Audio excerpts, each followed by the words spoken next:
Whoa, okay, video of some kind.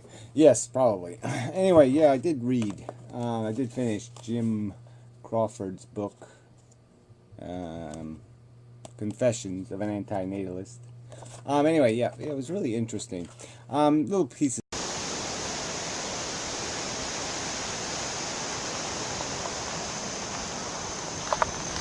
Yeah, neighbor's car. Not very good here. Yeah. Kind of bad luck with the hurricane. Left out though. I mean, he did have this period, 8 years or whatever, where he was a religious nut, and then he became unreligious, and he doesn't really explain how that took place beyond the cult breaking up, and so that's kind of strange. And it ends with a weird story. Strange. Yeah, killed a spider on that page. Yeah, I was talking about death and stuff. It was just kind of fun. Spider got killed on that very page. Anyway, but yeah, interesting life story of just how you slowly eke through existence, and it just occurs to you eventually. Wait a minute, what the hell is this shit? Yeah, it was well done. And it has a section where he answers the typical, FYI kind of questions, and that was good. And I liked his spin on the David Benatar, four little thingies, whatever you call those. Pain is bad, pleasure is good, absence of pain is good, even if the good is not enjoyed by anyone. And the absence of pleasure is not bad unless there is somebody for whom the absence is a deprivation. Yeah, I mean, it's just so logical when you think about it. And I guess I've been saying the same thing in a different way, except I use this concept of addiction and just kind of point out that, all the good that we derive out of our existence is really contrived out of creating a sense of need or want. And it's just a sense of. The need and the want isn't really deserved or earned by the thing you're chasing. It's manufactured out of you. You create the problem.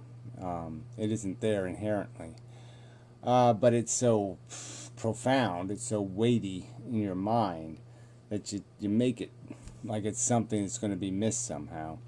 So anyway, Conference Report made a video. And he made a few videos talking about life and death, and it sort of reminded me of the ending to the movie Little Big Man, and the Indian chief is doing the famous Indian thing of, I'm going to go sit on the hill and die. It's a good day to die.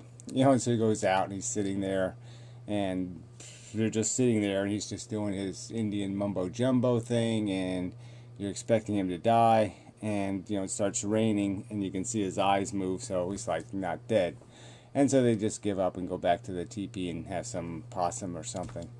And so it's kind of funny. But yeah, it'd be nice if you could do that, if you could just transition out of this life thing somehow gracefully. I mean, we don't get a graceful entrance, and we don't even get to gracefully exit, and in between is a bunch of not graceful bullshit. And there's just these few little moments where everything just sort of goes right, but they're just moments.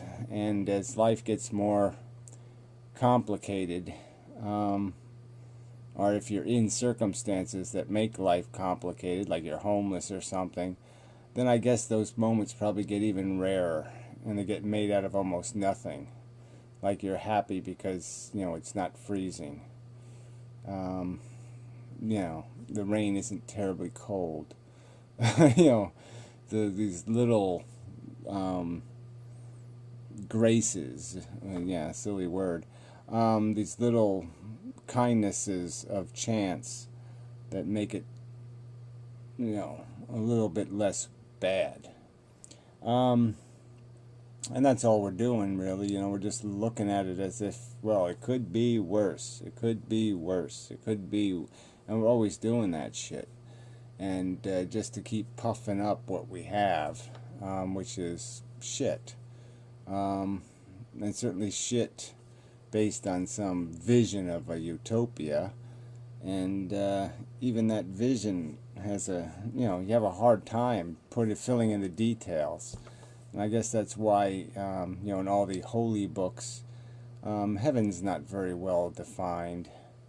I mean, at least the Muslims do the virgin harem thing, so you can sort of get that a little bit. Yeah, they just sit around all day eating grapes and, chewing on breasts and whatever.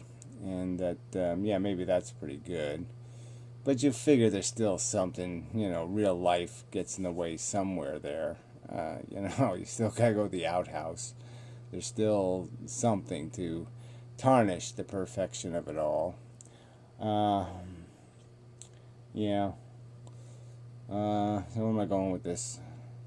So anyway, yeah, it was just interesting though that Fred did admit that, if he could have chosen not to have done it, he would choose not to have done it. And that's an interesting conclusion. I mean, you wonder whether he would have had the same opinion 10 years ago or 20 years ago. Obviously, when he had kids, he must not have exactly felt that way, or else he somehow must have felt that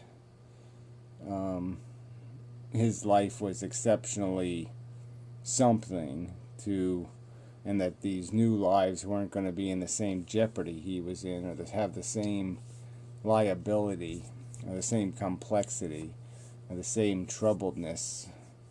Not, I wouldn't think Fred would have that expectation. So obviously it has to be a conclusion he's drawn later in life. And I've sort of made that point that this whole question of whether life is worth it, it's not a question you can really ask somebody who's 13 or 25 or even 35. Because, yeah, you really don't know what it is until you've lived it. I guess you can come to the negative conclusion early, but the truth is you're more likely to come to the negative conclusion the longer you're in the game. It isn't likely that you'll live 70 years saying, life is horrible, life is horrible, life is horrible, and then by the time you're 80 you'll be saying, oh yeah, life was really kick-ass, I want to do this all over again. That's not likely. It's more likely that the longer you live, the later I ask you the question, the more negative the answer was likely to be, because you'll see more shit that's just impossible to put anywhere. That's just too ugly and too, poison pill, bad apple kind of crap. It just fucks the whole pie. And you can't have too many of those. You can take one here, maybe every decade or something, and you can find some way to put it somewhere. But then you also get to a point where you just can't take any more. And I sort of read a little bit of that in Metamorph. Where yeah, and it's just hanging over your head now. It's just like a sword hanging over your head, and you're just waiting for it. And it's not a good frame of mind, I have to concede. It's not a very good life strategy, but it's a practical truth that you start to run out of things to look forward to, and all you got is these, what kind of, more negatives are going to come than positives as you get older, and some of them are really, really nasty, and you're just waiting for that bad diagnosis and, some other kind of thing, and you're just, I don't want to have to deal with that. So we're back to the it's a good day to die thing, where, you really don't get to do it on the right day. And as procrastinators, by nature, I think, it's just, put it off another day. I mean, can we do it tomorrow or the day after? I really don't want to deal with it today. You just never have enough patience for it. Enough, the will to embrace it, because you see great victory in overcoming. That just runs out, and there's a point where, no, it's just a nasty, and there's no silver lining, there's nothing, there's just a nasty, and it sucks. But you can't really explain this to somebody, I don't think, on a personal level. I mean, because they really you gotta know it to know it. You know what I mean? It's like your first broken heart or something. 'Cause people can't explain it to you. They can't explain that 10 years of grief thing you have to go through, and you just can't. And then it's just this, the words are just as empty on the other side, like when you're trying to be supportive or something. Well, time heals all wounds. Yeah. A lot of time sometimes, though. Sometimes it takes a lot of time. This wound is deep and harsh. Where do I want to go with this? Yeah, it just seems logical that this would be something we would do for each other, is have respect for the need to control our destiny, to take some charge of it. I mean, I'd like to die maybe dueling for justice. I mean, dying in a duel seems an honorable, good way to die. If you're going to die some way, it'd be nice to call out the liars and the scumbags and force them onto the old field of honor. Even as much as I always was pretty against war, I'm sort of getting more of an understanding of the medieval psychology, because I always found it hard to understand why men would do that. And then I sort of do understand now, is that they were so fatalistic. They were just like, well, better to die in a war with a chance of getting somewhere than to die, eating my cup of gruel in shit city. And so it was a way out. And so that idea of having one final battle, for control of Planet of the Apes, yeah, I could see that as a good way to die. But then you start thinking like a terrorist, or you start thinking like a kamikaze, and that can be very destructive. Yeah, because you don't want to go out on a violent note, but it's just the idea of just having some hope of it's like a lottery ticket or something. It's like having some hope of getting somewhere, of gaining something in this life experience. And even if you're dead, at least you're dead for a good cause.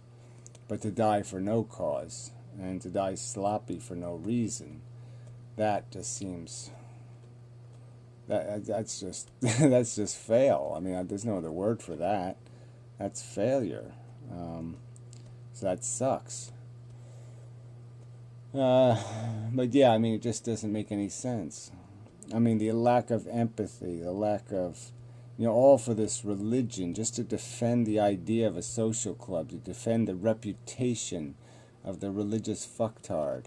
Yeah, we'll put a verboten sign on this idea of controlling your exit from this plane, and will force you to die some stupid way or some unnecessarily sloppy way, because to take control is to offend the dear, sweet, wonderful Creator that gave you life and intends you to be nothing. Probably doesn't even shake your hand. The line to shake God's hand is probably so long, and you probably just never, there's always somebody cutting in front of you, so you probably never even get there. So you did all of it for nothing, But yeah, the whole God thing is just so stupid. And look how it's just as an old icon, and DNA is the new God, and it's just this. Like, we can't offend the tradition. We can't offend the function. Now pain is sacrosanct, an idol, a totem, because pain gives us awareness of what is bad for us. Well, duh. But most of the pain you feel, you're not learning a damn thing from. It's totally pointless, because you already learned what it is. You don't need to relearn it over and over and over again. So that doesn't work. That doesn't make any sense. It's just it's collateral pain. It doesn't even have anything to do with anything direct anymore. It's just of no value. Once your leg is broken, the pain is of no value. at least the pain beyond what might disable you or prevent you from doing too much with your broken leg. But so much of it would be just useless pain, and just exists because of the way that the hardware is built. It's built as a defensive mechanism, but as soon as as soon as you break it, then it's nothing. It's just waste. It's the suit of armor. It's like a suit of armor with a gaping hole in it. Now it's just dead weight. It has no value anymore.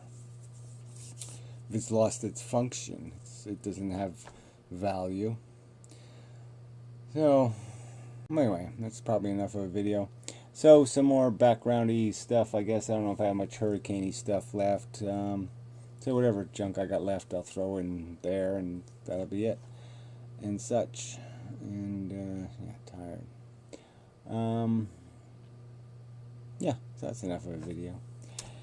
And until next time, then, and such. Yeah, I'll have to say more about the Metamorph book, but I mean, I don't want to give away the book, you know. So I mean, you know, these people might want to read it and not have me spoil it.